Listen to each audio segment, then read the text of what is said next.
রোজার শুরুতেই বিশ্বজুড়ে মুসলমানদের উষ্ণ শুভেচ্ছা জানিয়েছিলেন জাতিসংঘের মহাসচিব অ্যান্তোনিও গুতেরেস। ভিডিও বার্তায় তিনি বলেছিলেন, বিশ্বজুড়ে মুসলমানরা পবিত্র রমজান মাস পালন শুরু করতে চলেছেন। এ উপলক্ষে তাদের প্রতি আমার উষ্ণ শুভেচ্ছা। আর এবার 4 দিনের সফরে আগামী 13 মার্চ বাংলাদেশে আসবেন জাতিসংঘ মহাসচিব অ্যান্তোনিও গুতেরেস। প্রধান উপদেষ্টা ডক্টর মুহাম্মদ ইউনূসের আমন্ত্রণে এই সফরে আসছেন তিনি। অ্যান্তোনিও গুতেরেস এর আগেও বাংলাদেশে এসেছিলেন, কিন্তু তার এবারের সফর ব্যতিক্রম। ভিশনের ফুলঝুরি মেগা অফারে ফ্রিজ কিনলেই পাচ্ছেন 16 পিসের আকর্ষণীয় গিফট বক্স একদম ফ্রি। কারণ এবারে সফরে রোজা রাখবেন রোমান ক্যাথলিক ধর্মের গুতেরেস।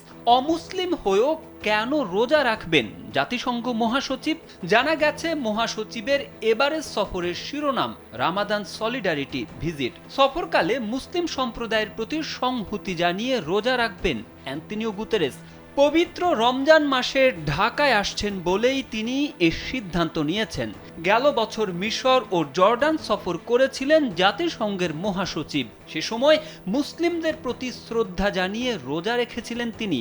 গেল 7 ফেব্রুয়ারি নিউ ইয়র্কে জাতিসংঘ মহাসচিবের সঙ্গে এক বৈঠকে রোহিঙ্গা ইস্যু ও অগ্রাধিকারমূলক বিষয়ে প্রধান উপদেষ্টার high representative doctor Khalilur Rahman তার হাতে এই আমন্ত্রণপত্র তুলে দেন। সফরের আনুষ্ঠানিকতা ও কর্মসূচির বিস্তারিত পরে প্রকাশ করা হবে বলে জানিয়েছে পররাষ্ট্র মন্ত্রণালয়।